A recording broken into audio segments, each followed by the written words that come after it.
And good evening, everybody. Welcome to ThunderZone Pizza and Tap House. It is the John Wristen Show here on Fox Sports Pueblo. I'm Jim Brooks. That's Joe Cervi. That's the head coach, John Wristen. What's up, man? John, Dapper. Looking good tonight in your little suit jacket. What's up? Thank you. I had a couple meetings today and had a scholarship luncheon, and so if I can't win a game, I might as well dress up and act like it, huh? Well, you got to change things up sometimes. Yeah. Well, John, let's get right to it. You know, I'm that kind of guy. I get home, I got to watch the replay and everything, and I've got my stopwatch, and I've got my phone there, and I'm doing all the timing issues and the end of the first half, and I'm going, these guys completely botched it. Nonetheless, they botched the timing issue at midfield with about a minute to go in the half, and the clock should have been running, and they had to stop, and then there was a couple other plays where things were screwy. It was that kind of day, but in the end, you probably look at all that and go, you know what, that's a lot of noise. It shouldn't have come down to that. Well, we should have really boils down to we got to control the controllables, right? We can't control officials. We can't control all that. But the bottom line is that we didn't make enough plays to go win a ball game. We didn't do the little things to go win a ball game. I think our defense gave us a chance. They gave us a ball trying to do that. We had the ball 3 times inside their territory and couldn't get points. You know, maybe I should have kicked the field goal, but I felt like we needed a touchdown, and I didn't know how many chances we were going to get. And I just felt like, you know, in all those scenarios, I just needed to score a touchdown. And so I really take the blame for this game. Obviously, I didn't get them quite ready enough to play. I have to take ownership in this, and I told the kids after the game, you know, I'm tired. I'm tired of losing like this. I'm tired of feeling this way, and I hope you are too. Because if you are too, we're going to do something about this. And I said it just eats at your stomach over the week to get it out. And, you know, I take full responsibility. And I don't know if I gave our kids the best opportunity to go win. And it's been some sleepless nights as we move forward. But good thing we got a game this week. I wish we had a game on Monday to get this crap out of your mouth. Well, let's talk about some of the plays during the ball game that were it's just going into the ball game. The things you talked about, couldn't afford to have them have the gash plays or the plays where they just hit you over the top, down the middle. They went over the middle right at the start of the ball game, got their first touchdown. Mistakes, the running into the punter. But let's go back to that. Okay. So it's 4th and 10. Okay. Before that. It was 4th and 10 when we went for the block. I called the block to go get it. That was not roughing the punter. Right. We got called for roughing the exactly. punter. It was bogus. I've never seen that called before. So in all reality, that gave them an opportunity. Right. And I told the defense, this one's on me. I should have not gone for it. But when it's 4th and 10, and the way we coach that, you won't get running in the punter. And it wasn't. Never mind. I have to count to 10. And so so that falls on me. And I got to take ownership. I called it. We wanted to make sure we had a chance to get it. And that gives a good offense, some really good players, another chance on the field when we had them stop. And Coach Wristen made a bad call. Then coming back after, they drive it right back down the field on your first drive. And, DJ, it was a tough grab, tough catch, but that's when you've got to make the quarterback look good, especially when he's running for his life and he gets smacked and he makes a brilliant throw. That's when you got to make your quarterback look good. I thought that was play number 2 or 3 that, man, you look back, should have been a touchdown there. Well, let's go back in that drive. And we overcame, that was a 16-play drive that overcame 2 holding calls, and we had a chance to get down there. We kicked the field goal, and we made it. So, and DJ, you got, those are the difference between winning and losing plays, and he feels bad about it, and he feels upset about it, but those are the things that you got to go do to go win ball games against a quality opponent. I know Highlands only had 1 victory, but they got all their kids back, and they played they're very talented and they played very hard against us. Well, Joe noticed that, right? I said Yeah. the difference between this Highlands team and all the other ones that had great athletes, this was the most disciplined. They were assignment based. You could tell that's the way they were coached.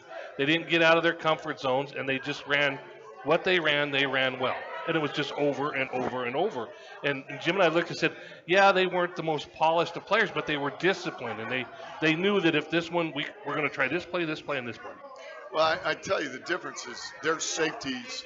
I haven't seen like them tackle all year, and there were new guys coming in there, and their safeties came in and made play after play after play, and so it was credit to their crew. They had a great plan, and we got outcoached and we got outplayed, and that's why you got the L this week. I thought another critical juncture in the game. 7-3, you get the stop down there at their goal line. Short punt, 31-yard line, plus 31, 3 plays, minus 4 yards, missed field goal. I think that's when the danger set in. Well, it didn't add any comfort, did it? And you didn't add any confidence. And so we needed those opportunities to go develop some confidence, and you feed off that. And we're just struggling to make a yard, and we're just struggling to get the ball off, and we're just struggling to get open. And so, those are the little details that we emphasized this week in practice, and I put it on me, and we went back to the basics of understanding that. And you would hate to think that those type of games like that, you realize that you've overlooked something that's so important. And so this falls on me. Then you get the interception. You had great field position that whole second quarter. I think it was plus 31, your own 40. Then again after the interception, I think they're 47, and unable to do anything with it. Yeah, we weren't even able to get in field goal range, and so those are the things that, again, those little nuances of plays. And I think that they really played more physical on the offense and defensive lines than we did. And I think their linebackers played more physical than we needed to play in the secondary. And those are the things that are what has formula of success. And so that's what they did this week. And credit to their coaches, credit to their team that they played a really well-coached ball game. And let's talk about the end of the first half. It was kind of a squirrely time. You could either try to stop them, make a punt, and get the ball back, but then they got some field position. So then you change mode. We got to keep them from scoring. So when they got the false start penalty, here's where I even talked to Paul Plinsky about it. Does the conference make a proclamation that their officials screwed this whole thing up? When the ball was at midfield and they get the false start penalty, there's over a minute to go. There's a minute 7, I think, or a minute 6. So as soon as the ball is put, after the penalty is marked off, clock is supposed to wind.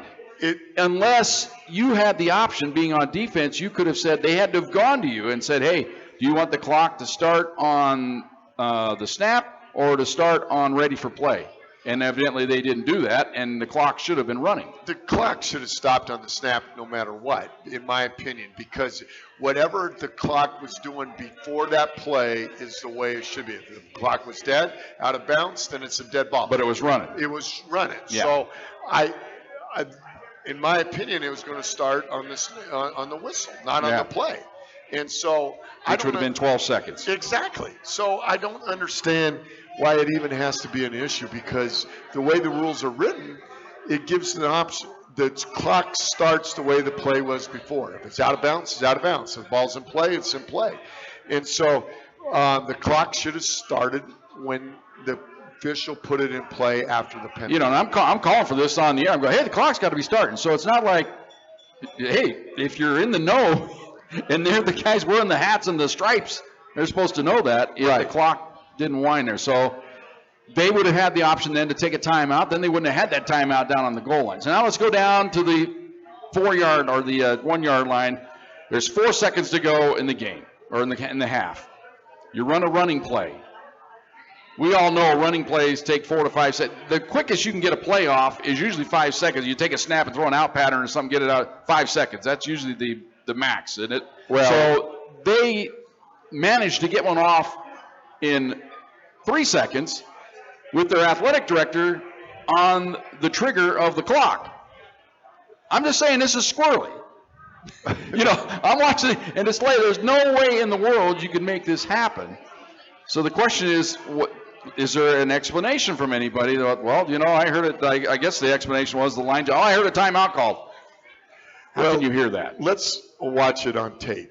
I watched it on tape. I'm saying no way. And you tell me when the official runs in and they don't mark it as a touchdown, the coach then decides to run on the field. And if you look at the shot clock, where you can actually see the lights of the scoreboard. Yeah, that's the other problem with the stadium. So you can actually see they snap the ball at 14 seconds.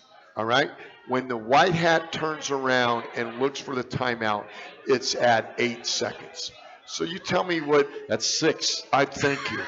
I have a couple math teachers in my family. And Joe's math teacher's misinformation. He could have told you that. Misinformation was my math teacher. So anyway, we'll get that all out of the way. That's been the hot topic. Everybody's wanted to know it. I posted a video and said, hey, this is what happened. You got screwed. But then in the second half, things just fell apart where you want to blame things there, but really the Thunderwolves were your own worst enemy, weren't you, in the second half? We struggle with the execution of the play, the beauty of the play on offense. And so our defense, we put them in a position, and when they have good athletes and you only really give up really 21 points the way it's supposed to be, you should have a chance to win it. And so offensively, we didn't do a great job of put them in position to be successful. And we didn't give them a great plan to be, and that falls on me.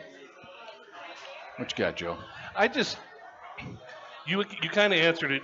You say we didn't make enough plays or we didn't do this and it wasn't a good enough effort to win a game. And I wanted to know why you thought after digesting that a second time, not in real time, was the overall overarching reason. And you hit it. I think Jim and I kind of talked about it in the third quarter a little bit. Their defensive front was way better than we thought they were going to be, and they were physical. And your offensive line had no answers. And then you talked about their linebackers. Again, physical linebackers. And do you think you weren't expecting that, or they just made, you can say we didn't make enough plays, but I never couldn't really actually pinpoint the reason. If I had the true reason, I'd bottle it and sell it. I'd win the lottery because I'd figure everything out. But the reality of it is this: as coaches in this program, we have to make sure we give them the best plan to be successful. And I think that we could have done a much better job of that, number one. Two, I think their team was finally fully together. If you notice, there wasn't all those guys that we had trouble finding guys on the roster, et cetera, okay? So they finally had their whole team together after going through some COVID protocols that they have in the state of New Mexico. Three, when it comes down to a physical ball game, you got to make one more play than they did. And we didn't do it. We had our opportunities, but we didn't make the play. And so you go back to competition. It boils down to, did you make the play or not? Could you make the play or not? And we were close, but close only counts in horseshoes. And it doesn't count in college football. And I'm disappointed in the Thunderwolf football that we gave him that opportunity. What I noticed on the field after the game is that they weren't as happy of ending that streak as you were of losing that streak, if that makes sense. They didn't celebrate like they had just exercised a demon or anything. They were like, okay, great, we won, let's go. And whereas the gut punch you guys felt, the old money ball, I hate losing more than I love winning. That seemed like that was that feeling down there on the sidelines, and I don't even think they realized what they had just done. Well, I don't know about them, but I know it felt empty. Yeah. It felt empty because we have to own it, and we have to own it as a staff. We have to own it as a program, and we got beat. We got beat by a well-coached team and that out-coached us and gave us a great plan their defense, and I thought our defense played well enough for us to have our opportunity to win. I really do. Our offense struggled, and our offense struggled to make plays, and our offense wasn't very productive in the areas that it needed to be. And so those are the things that I've challenged our staff. I've been making sure they understand the little details about what it takes, and we got to have a plan to be able to execute. And we didn't execute, so that's shame on us as coaches. All right, we'll come back after this timeout. We'll talk a little bit more about the second half and then get to our plays of the week. We have a few of them that listen to get John's take on those. We are at ThunderZone Pizza and Tap House. We've got our food out here. We've got Joe's gone with a little different pizza. He's gone with the Canadian bacon and what was that, pineapple? Yeah, we had to shake things up. We got the Risto wings for Risto with the Parmesan garlic and the marinara. We got the fried cheese. All right. We went with barbecue instead of the teriyaki. And then a different flavor pizza. We just kind of shake things up, get rid of that feeling, and got a little Hawaiian laid-back style, a little spicy Italian, Come on. Do you approve, John? Namaste. Yeah. Namaste. There we go. Got a little yoga. We're ready to do a little yoga. A little downward-facing dog when we come back. All right, John, Wristen, Joe here from ThunderZone Pizza and Tap House on Fox Sports Pueblo. And welcome back, ThunderZone Pizza and Tap House. John Wristen Show here on Fox Sports Pueblo. Jim Brooks along with Joe Cervi and the head coach, John Wristen. Joe, home run on the barbecue wings. I don't eat pineapple on pizza. You're going to enjoy that pizza. Enjoy it. Not even shake things up for a little. No, I'm not even going to try it. I'll shake things up a little bit on certain things, but not that. Okay. I have standards. Fried cheese and the Parmesan going to be pretty good too. I think. John was getting some off-air direction from his sister about his microphone. So. All right. Well, she's always right. Well, we did adjust it a little bit. I think it'll be all right there. But let's talk about a few more plays, John, from the fourth quarter. They go up 28-10. Felt like a backbreaker there, but to your team's credit, you mounted a nice drive there. Got it back down the field, score, get the two-point conversion, make it 28-10. Then you get the ball back again in good field position, move it down, get a field goal, make it 28-21 again. Defense does its job. You're getting plenty of opportunities. Now here's you talked about, you touched on it a little bit. When it came up to fourth down, I think it was 4th and 9 or 4th and 10, you had a choice there. Man, do we kick a field goal? I think it was about 6 minutes ago. Do you kick a field goal here and make it only a 4-point game where you still got to score a touchdown, or you just decide, you know what, we're down here, we might as well try to get a touchdown here? Was that the thinking? Yeah, I think I don't know whether field goal really helps you because you don't know whether you're going to get an opportunity. Down 4, right. And whether they go down as they've been able to go down and move the ball on us on the last drive, be able to do that. So I was thinking that we had to go get a touchdown to be able to tie it up and then go win it in overtime is what I was thinking. Well, and also it was windy. Yeah. And it was not a chip shot. I mean, that would have been a legitimate field goal. Yes, and to Dean's credit, he really kicked the first one. He kicked magnificent. It was good, and the one going the other way that we missed, and he wasn't his health. He had a little. Believe it or not, after the Chatham game, he really got a little issue there, and so we were just trying to be smart with the whole thing, and I just thought that was the best chance for us to win it. Man, I think I'd still do it again, Jimmy. I don't know if I would have done it any different. Then at the end there, when you get the ball back, they have a chance, and they made some pretty good defensive plays on you. They kind of got the pressure on. Yeah, we weren't able to, we had a couple throws in the end zone there that we had a chance, and Nick Williams almost came with a magnificent catch that would have really helped. And the thing that we pushed it down there with Andrew Cook going down the sidelines there, and again, I've talked again about the inches that it takes, and if he might have went straight, I don't think they would have caught him.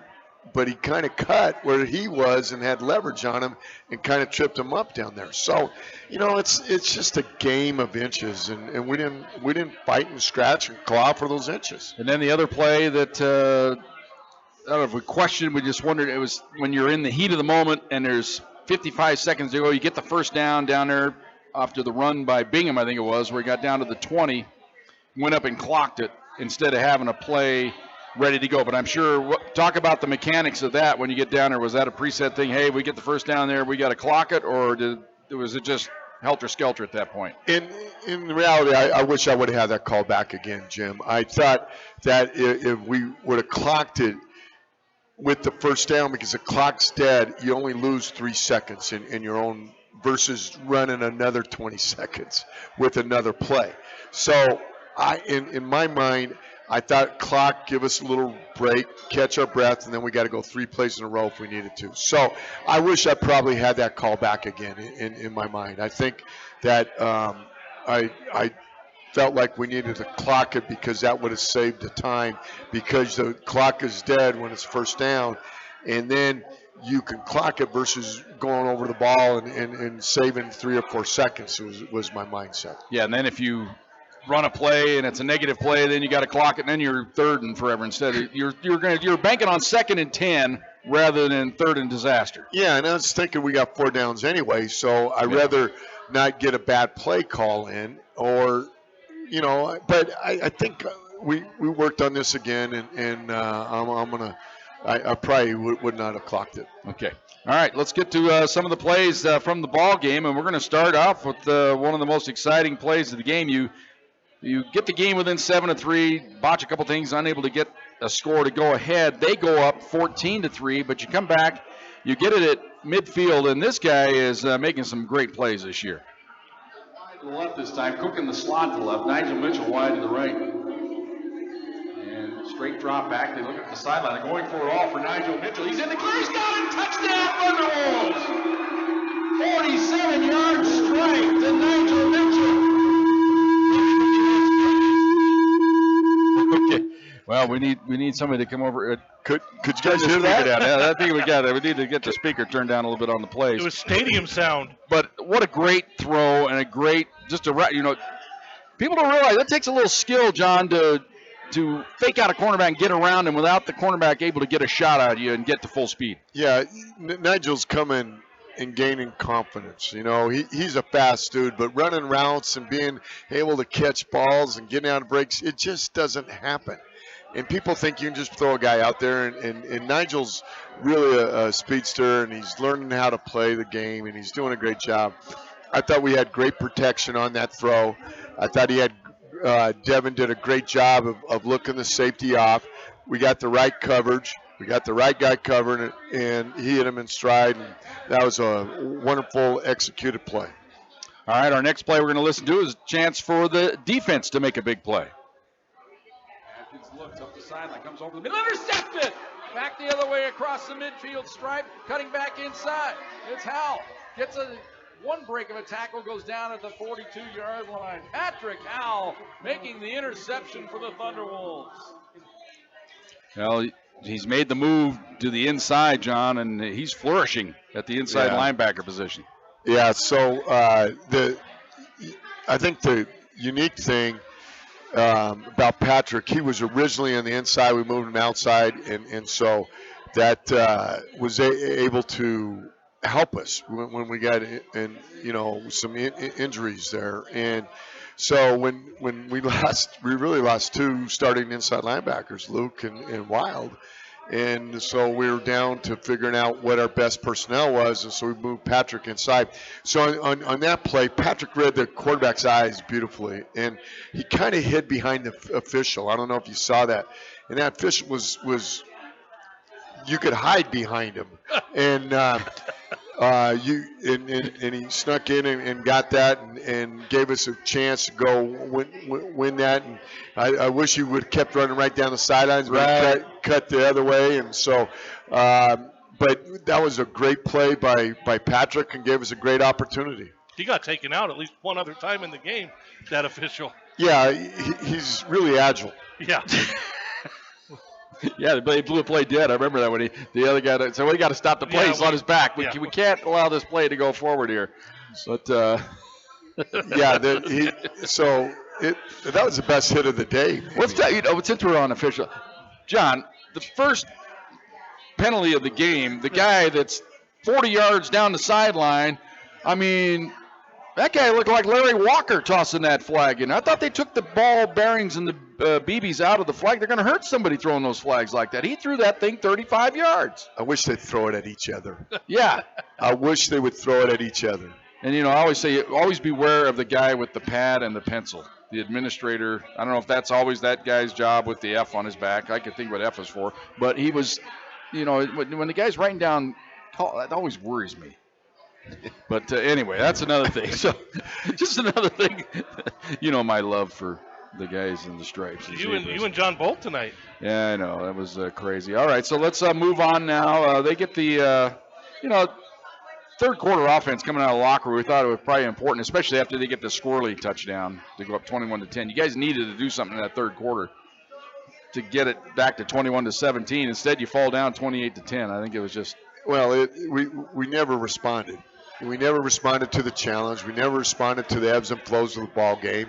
And we had trouble executing. We had trouble making first downs. And we put our defense in a tough position. And we gave a run in there that we normally don't give up. And I tell you, I was really impressed with their backs, the way they ran and was really they could get quick. To the edge. They could get to the edge, and they didn't go down, and they were quick and fast and elusive. All right, let's move on now. We're going to take a listen here. This was almost desperation time for this touchdown. You get it down there, goal-to-goal situation. And, I mean, first, second, third down, all plays that just didn't get it in there. It came down to this play, which really the ball game rested on this play. Fine in motion to the right side. Now reverses to the right side. A sprint to the right. Pass to Fine. He's got it. Touchdown. I was a little subdued there, John. I think it was the whole thing. It was like, God, finally, we got it in the end zone. I'm sure you had to be thinking that as well. I was like, are we going to get it in down here? I think it was at the 1 or 2 yard line when the drive started. Just couldn't get. But the play design I thought was brilliant on the touchdown with making the 3 cuts. I mean, he fake, and nobody got him. It's like he faked the linebacker out that was assigned to him on the third cut. Well, Nick Williams did a great job of releasing inside, and they ran into each other. The guy who was covering him, and so we were able to get Max open and trying to do that. I thought you'd get excited about that touchdown, but I don't. It was like relief. I don't get it. That wasn't relief. That would look like it was. Like, I mean, we got to get excited. My broadcasters got to get excited. I got more excited on the 2-point conversion because that was key. Yeah. Get the key to Garrett. That was a 2-point conversion, so got it within 10. Then Did you think that was the right call to go for 2? Yes. Yes. Oh yeah. We both had did. to do that there. And we said that. Got to get it out of the way right there. But you know what? It looked like on that play and on the 2-point conversion, that was like clockwork offense that we'd seen the 2 weeks prior. We hadn't seen any of that up until that point in the game. And it was like, okay, this is where it's been. And then we thought that was going to be the key because that looked great. It was like the touchdown was either 2-point conversion. Boom. I think early on, if you realize that we had 2 holding calls and 2 big plays. Oh, no, right away. And so then you're pressing and you're trying to do that. And then we had another long run, and it came back on a holding call that you're pressing. And that comes with giving them a plan to be able to be successful. And, I got to own it, and we got to move forward, and hopefully this feeling never happens again. Well, we don't often listen to field goals, but at this point in the game, this was a huge play to get you within a touchdown. Big moment of the game. Kick is on the way. Bangs it up there, and it is good. That's surround sound. Yeah, there you go, exactly. But that was a big-time kick. That was a big-time kick, and he did a great job. And the wind, and he drilled it right into the wind. There was a crosswind going into that, and I thought it was. I was really proud of Dean about putting that through. All right, we're running out of time here. We're going to listen to the final play. We're going to listen to, which thought might lead to the tying touchdown, or who knows? Maybe you go for 2 and win the ball game at this point. But talk about the play where you get the fumble recovery. I thought it was a great defensive push on the right side to get the quarterback probably thought, hey, I can get these 2 yards any day I want, and the defense came up big here. Yep. Thunderbolt's coming out of there. They say we got the football as Filio has it, but I don't think it was a fumble on the play. It is the Thunderbolts' ball. They do say it's a fumble. Yeah, the whole question there was forward progress stopped, but evidently they ripped the ball free, and you take the call. What happened is we got great push by Ike and Bots. And Bots came in there, and Ike stuffed it, and the ball came out. And I go, God, there's a ball, pick it up and score. Yeah. And Mac, it was landed right in front of Max. He didn't realize it. He's trying to make a play, and then Trevor sees it down on the ground, and then he picks it up and goes. And we try to make as much yardage as we can on that fumble recovery. And the way we were struggling on offense, I was hoping they'd score. You mentioned Trey Botts. I think he played as good a game as anybody played, I thought, Saturday. He was one of the constants on that defensive front that just played for every play that he was in, he was full out. Yeah, I was Trey's coming his own, playing a little bit at the defensive end spot. He's a great kid and works his tail ends off. He got a lot of ability, and I'm proud of how hard he plays. All right, and then it just to wrap things up, put a bow on it. That last series there, just 4 plays, could not get one in the end. I mean, I thought the key was their push on their defensive front, making Devin uncomfortable. He just couldn't get any time to set and find. I thought he maybe on one of the fade routes he just overthrew it. Looked like Williams might have been open there. I thought that was the shot you had, wasn't it? Yeah, those are tough throws, and you got to put it in the right. You don't want to underthrow it and throw the pick, so you overthrew it. So those were tough throws, especially when you got that short field on the 20 and you got a little rush going on, and those are the things that we got to go make plays on, and we got to give them a great plan as coaches. All right, we'll come back after this timeout. We'll take your questions. If you got a question for John, it's 671-7574. You can text me the question there. We got the hot mic here as well. You can come up and give John a question here as well. That'll be our question and answer segment. I'll come your way next. It is all-you-can-eat wing night here at ThunderZone Pizza and Tap House. Come out and join us, and also have a nice cold beverage as well. Here on Fox Sports Pueblo. And welcome back, ThunderZone Pizza and Tap House. It is the John Wristen Show as we get ready for Adams State this Saturday. It is homecoming for the Thunderwolves. And, take on the Grizzlies. 2 o'clock kickoff. Remember, it's an hour later than usual at the Thunder Bowl. And also have a celebration on Friday night. The 2014 National Championship team going to be inducted into the team portion of the Hall of Fame. So looking forward to that on Friday night. John, it's got to be extra special for you as well to welcome all your players that brought you that championship. Yeah, it's those guys were special to go coach, and they did a special thing, and I think it's kind of neat that we get to honor them and put them in the Hall of Fame.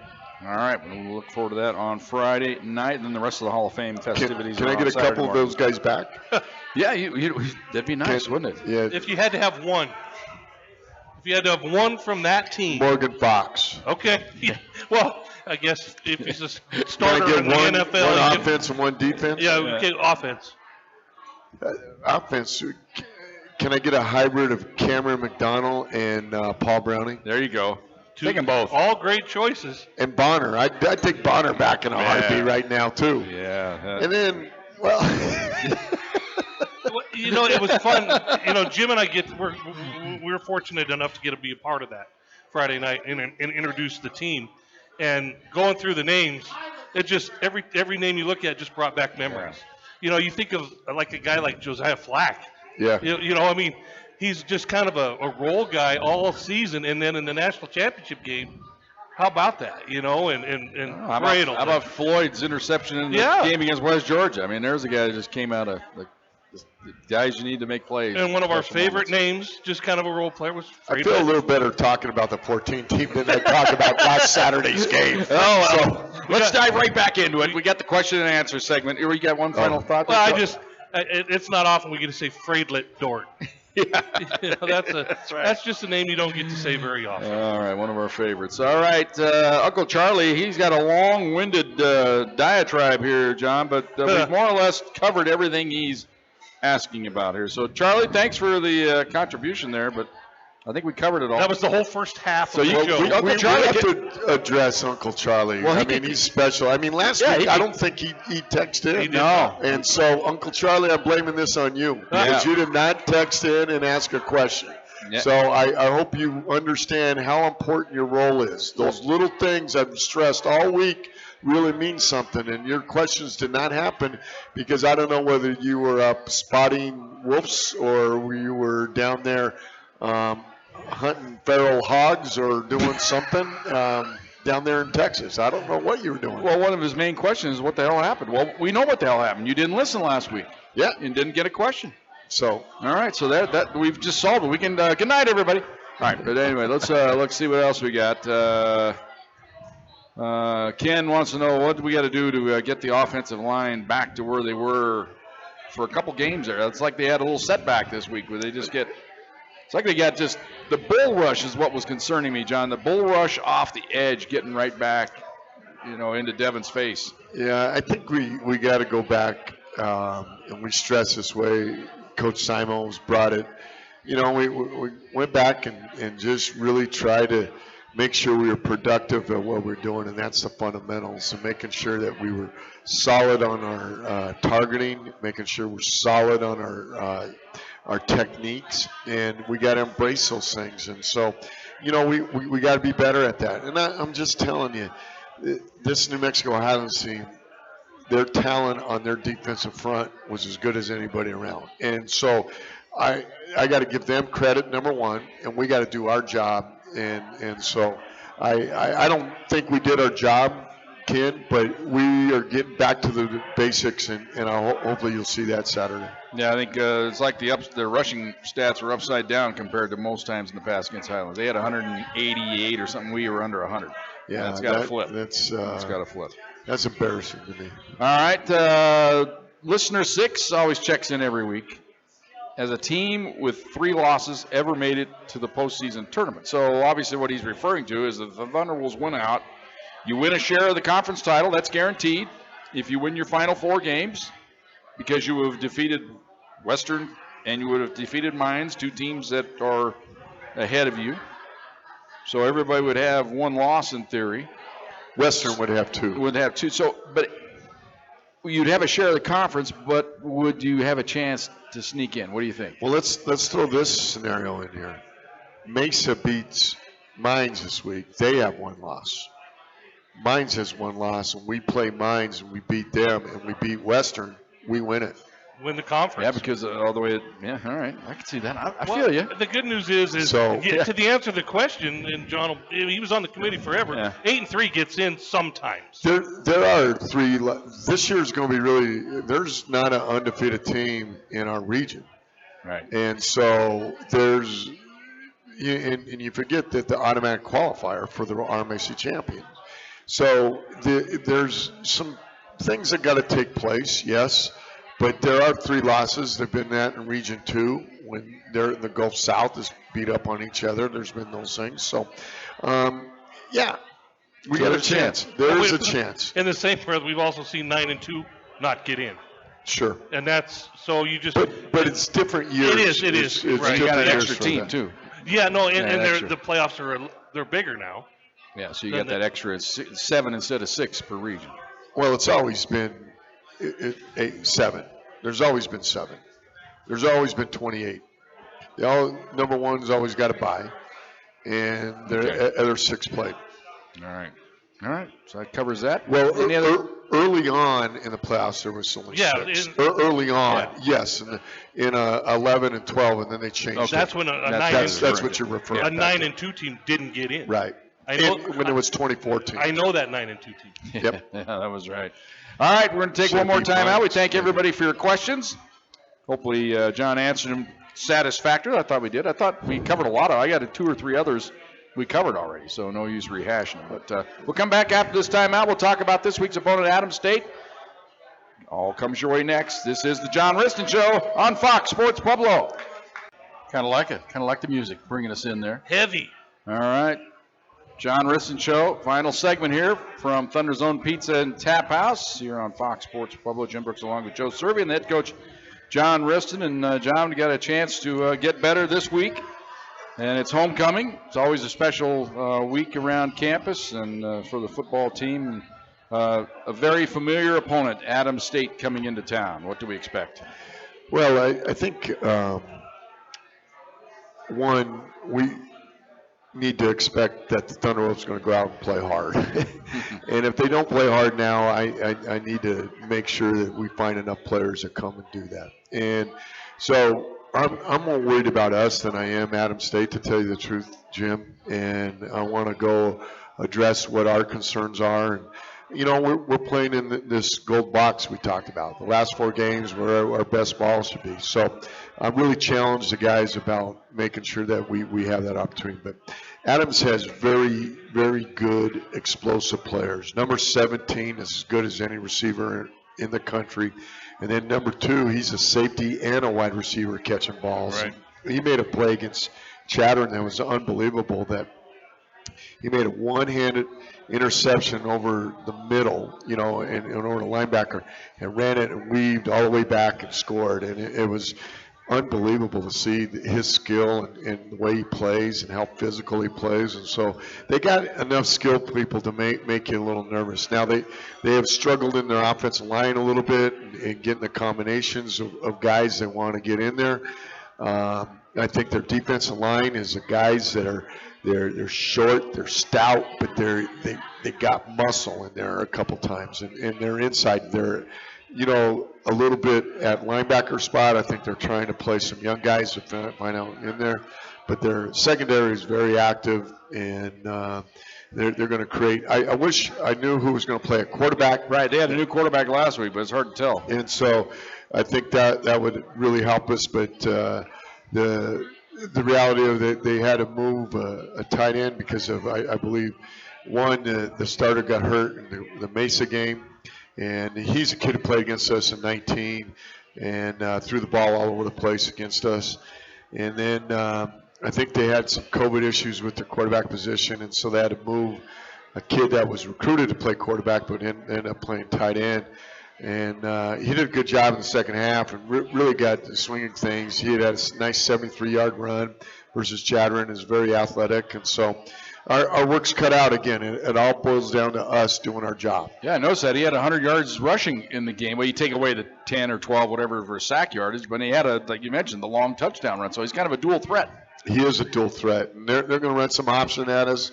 They're going to run some zone read, and we got to make sure we're assignment sound and fundamental sound, and play pack defense and pack football on offense. Do your guys know, you know, you have a lot of new guys and COVID, and you didn't play in 20. Adams is always a different kind of week on the practice field. Did you see that this week? Well, we did our normal deal, and green helmets. We put the green tape on them and let them stretch on the other end, and it's kind of fun to see how each group handles a little bit different. Give them a little break, and are there going to be a little challenge talk, as I call it? Challenge talk. And there was some things going back and forth this week, and so. You know, I thought we really responded in the little things that took place, and I think I hope you guys come out and watch a different team play on Saturday. Well, I thought, you know, Adams, they're winless, but, I mean, they lost a game in overtime. They put up a lot of points. I mean, you look at some of their losses, 51-48. I don't care who you are. If you can score that many points, you got a little talent. 45-42 against South Dakota Mines. Let that one slip away. 45-35 game against Chattern. I mean, it's not like they're – the problem could be their defense, John. Maybe that's where you need to exploit them. But offensively, that looks like they've got, like you mentioned, they got some weapons. They got some things that keep you up at night. Yeah, you just – you know, I think they're just trying to find their identity like we are. And I think that they are very explosive with those receivers. 17 is as good as anybody around, and we're going to have to be aware of where he is and contain him. And number 5, the running back, is explosive if you give him a full head of steam and you don't be in your gap like you're supposed to. So those things. And then they're going to blitz us like Highlands did and make us, you know, load up the box and not let us run like we want to be able to do, and we got to take advantage, and we got to throw the ball down the field. All right, quarterback Gunner, is he well? Is he going to go? Gunner has practiced this week, and game time decision. I think that we're going to see at game time whether he's able to go or not. All right, that's something to keep track of as the week goes on. Either way, you probably have him at least for a little bit, if not starting. Yeah, I think that I want to see how he responds after today. After practice, we put him through a pretty good workout and see how he feels after that to try to make a determination. It's how you recover, isn't it, sometimes? Yeah, I mean, whether you just keep aggravating and can't get any better, then it's not worth it to him. All right, well, final message to the fans. I know people are down a little bit. They're not used to this with the Thunderbolts program, but I think in some ways that's the strength of the program. It's good sometimes to realize, it's been pretty damn good. And if you're going to struggle a little bit, we're still in there, and you still got 4 games to where you still can accomplish great things. It's just the team's decision whether they're going to do it or not. Well, I got to be a better coach. I got to make sure this team and this program's better prepared, and I didn't do it last Saturday. And I've had this sick feeling in my stomach since then, and I'm looking forward to having a chance to go and show that we can challenge our guys and they can respond. And we got to go make plays. And what I would hope everybody come out and still support these Thunderwolves, because every goal is still in front of us, believe it or not. And we got to go 1-0 each week. And I'm hoping you see a very explosive offense, that we are destined to break out in this game or any game here. We got to. I mean, we got too many playmakers to not do that. And we are going to play great defense, and we're going to make some big plays on special teams. And that's a formula that you have heard me say before that gives you a chance to win a ball game. Joe, your final thoughts? I'm excited. I always don't want to be that team following a performance like last Saturday against the Thunderbolts, because we haven't seen many of them. But boy, it's just you got to take out your frustrations. And what I'm with Coach. I hope to see that. I hope to see just a bludgeoning, just flat out. I'm going to say it. I want to see a bludgeoning, because that shows that pit in your stomach, they have it too. Right. And that's what I want to see. Wrap it up, John. Well, I think it's important to see that we got great young men. We got great kids, and they're battle and want to play and do everything they can. And some Saturdays are better than other Saturdays. And I think coaching some Saturdays are better than other Saturdays. And I think that we had a bad day last Saturday. But I got to give credit to New Mexico Highlands, believe it or not. I think, and I told you last week at this time, I was scared of New Mexico Highlands. I was scared. I was nervous that they were going to turn it on, and we were going to be the team that they did it. And they gained some success. So where does that put us right now? Where does it put us this Wednesday? It puts us at a chance to go with our backs against the wall and go achieve every goal that we still have. We can still go do the different things, but we got to pay attention to little details. We got to make sure we understand the fundamentals.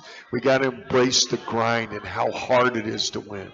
It's hard to win football games, and you got to embrace every opportunity you can. And you can't just say, "Oh, we'll get it next time." No, you got to seize the opportunity. You got to seize the moment, and you got to enjoy it while you're doing it.